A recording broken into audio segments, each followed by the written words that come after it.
Hello friends, welcome to our channel logic of Govind.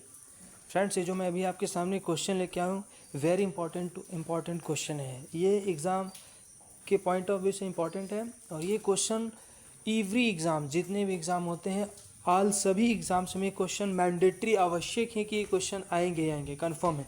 तो इस question को वेरी केयरफुल होकर देखिएगा और क्वेश्चन को सॉल्व करिएगा। चलिए ठीक है, अपनी वीडियो को आगे बढ़ाते हैं और क्वेश्चन को सॉल्व करते हैं।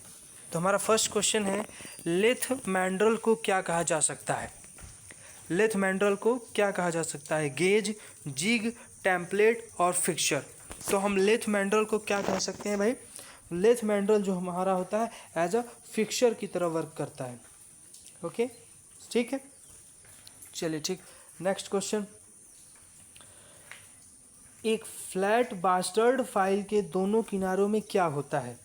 एक फ्लैट बास्टर्ड फाइल है, जो फाइल है वो कैसी है? बास्टर्ड है। उसके दोनों किनारों में क्या होता है? लहरदार दांते होते हैं, या डबल कट दांते होते हैं, या फिर सिंगल कट दांते होते हैं, या फिर कोई कट नहीं होता है। तो जो हमारा बास्टर्ड होता है, फ्लैट बास्टर्ड फाइल, उसके जो दोनों किनारों में होते हैं कैसे टीथ होते हैं? तो उसके दोनों किनारों पर जो टीथ होते हैं वो डबल कट में होते हैं। कैसे होते हैं? डबल कट में। ये मैं जो आपको क्वेश्चन बता रहा हूँ फ्रेंड्स, ये क्वेश्चन सभी एग्ज़ाम्स में आना ही आना, कंफर्म है, फिक्स है। ठीक है, तो इस क्वेश्चन को बहुत ध्यान से सुनिएगा और देखिए।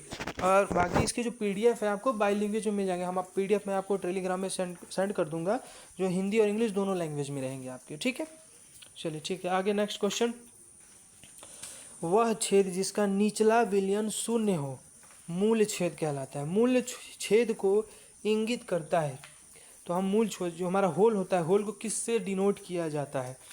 ठीक है, तो H से डिनोट किया जाता है, या फिर G से डिनोट करते हैं, या F से डिनोट करते हैं, या फिर E से डिनोट करते हैं। तो आप जानते ही हैं कि इसका जो हमारा होल होता है और सॉफ्ट होता है। ठीक है, तो यहाँ क्वेश्चन क्या दिया गया कि होल वह छेद जिसका निचला विचलन शून्य हो। ठीक है ना, लोअर डेविएशन क्या हो? 0 होना चाहिए।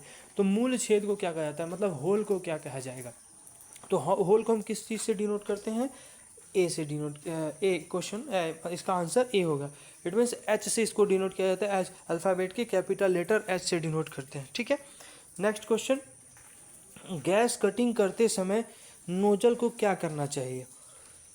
तो जो हमारा गैस कटिंग जब हम करते हैं तो नोजल को क्या करना चाहिए? काम को लगभग छुए ऐसा नोजल नोजल हमारा क्या करे, जो जिस पे हम काम कर रहे हैं वो क्या करे, उसकी बॉडी पे टच करे, या फिर जो हम वर्क कर रहे हैं जिस जॉब में, उससे कम से कम 10 मीटर की दूरी रहे, या फिर कम से कम 2 मीटर दूर रहे, या फिर कम से कम 5 मीटर दूर रहे। तो जो हमारा नोजल होता है, नोजल का जो पॉइंट होगा वो हमारे मटेरियल से मैक्सिमम कितना दूर होना चाहिए? कम से कम 5 मिलीमीटर दूर रहे। ठीक है, okay. Next question, stainless steel के प्रमुख मिश्र धातु कौन से हैं? मतलब जो स्टेनलेस स्टील है हमारा, कौन कौन से मेटल से मिलकर बना हुआ है? कौन कौन से मिश्र धातु इसमें शामिल है? तो जब कई सारे मेटल मिलकर बनते हैं कोई एक मटेरियल, तो उसको बोला जाता है मिश्र धातु। मतलब वो मटेरियल जो हमारे कई सारे मटेरियल से मिलकर बना हुआ है। तो पहली बात, तो इसका जो आंसर होगा वो कौन सा है मटेरियल? स्टेनलेस स्टील की बात की गई है। तो स्टेनलेस स्टील हमारा है क्रोमियम और निकल से मिलकर बना हुआ है, क्रोमियम और टंगस्टन से मिलकर बना हुआ है, निकेल और वैनेडियम से मिलकर बना है, या फिर निकेल और टंगस्टन से मिलकर बना है। तो जो हमारा स्टेनलेस स्टील है उसमें क्या क्या चीज़ होते हैं? क्रोमियम और निकल होता है। मतलब फर्स्ट क्वेश्चन, इस क्वेश्चन का जो आंसर है फर्स्ट है। ठीक, नेक्स्ट क्वेश्चन, शीट धातु की मोटाई को संख्याओं की एक श्रृंखला द्वारा दर्शाया जाता है, जिसे कहा जाता है। जो हमारी शीट होती है, शीट मेटल होती है, उसकी मोटाई को संख्याओं की एक श्रृंखला द्वारा दर्शाया जाता है, एक नंबर से रिप्रेजेंट किया जाता है। जो हमारा मान लीजिए कोई शीट मेटल है, तो शीट मेटल की जो मोटाई हो कितनी होगी, तो उसको कुछ नंबर से रिप्रेजेंट किया जाता है, जिसे कहते हैं संख्या आकार कहते हैं, गेज कहते हैं, या मानक आकार कहते हैं, उपरोक्त में से कोई नहीं। तो जो हम मेटल की, जो शीट मेटल होता है उसकी मोटाई को मेजर करते हैं, तो उसमें उसको मोटाई का नंबर जो देते हैं वो गेज से मेजर करते हैं, मतलब गेज में उसको मापा जाता है। ठीक है, गेज मतलब स्टैंडर्ड वायर गेज जो होता है, स्टैंडर्ड वायर गेज से शीट मेटल की जो होती है मोटाई मेजर की जाती है।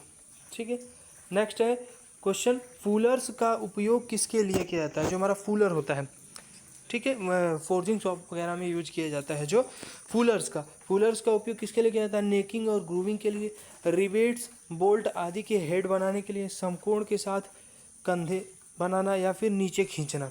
तो जो हमारा फूलर्स होता है उस फूलर का यूज होता है नेकिंग और ग्रूविंग के लिए यूज किया जाता है। ठीक है। नेक्स्ट क्वेश्चन, निम्नलिखित में से किस गेज का उपयोग सिलेंडर की जांच के लिए किया जाता है जिसे क्षैतिज स्थिति में नहीं रखा जाता है? तो वो कौन सा है भाई? सिलेंडर की जांच के लिए जिसे क्षैतिज स्थिति में नहीं रखा जा सकता, कौन सा वो गेज है? तो pilot gauge, snap gauge, ring gauge या प्लग गेज। तो वो क्या कहलाता है? Plug gauge. ठीक। नेक्स्ट क्वेश्चन, खराद में ड्रिलिंग करते समय ड्रिल को कहाँ रखा जाता है? जब हम खराद में लेथ मशीन में ड्रिलिंग जब करते हैं तो ड्रिल को हम कहाँ पर फिक्स करते हैं? बेड में, कंपाउंड रेस्ट पर, टेल स्टॉक में या फिर हेड स्टॉक में? तो हम ड्रिल को कहाँ पर फिक्स करते हैं? तो हम ड्रिल को जो फिक्स करते हैं वो टेल स्टॉक में करते हैं। ठीक है। हेड स्टॉक में तो कर नहीं सकते।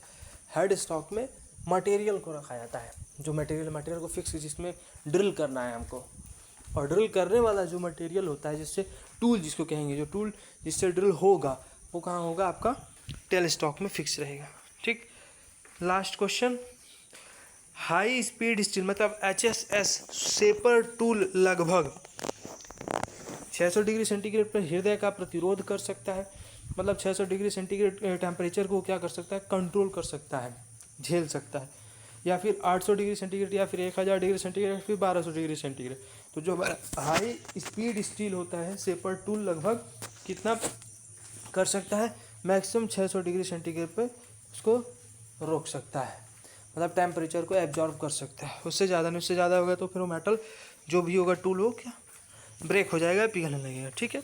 तो ये हमारे 10 इंपॉर्टेंट क्वेश्चन है जो कि एग्ज़ाम में कई बार आपको देखने को मिलेंगे, और जो भी आगे के जो भी एग्ज़ाम्स होंगे उनमें भी ये क्वेश्चन कंफर्म है कि आएगा। तो मैं आपको इसी तरीके से क्वेश्चन में आपको दिखाता रहूँगा, प्रैक्टिस करवाता रहूँगा, और बाकी जो हमारी और भी क्लासेस कंटिन्यू चलेंगी तो उनमें मैं आपको और अच्छे से अच्छे क्वेश्चंस लाऊंगा जो आपके एग्ज़ाम के लिए काफ़ी सफिशिएंट होगा।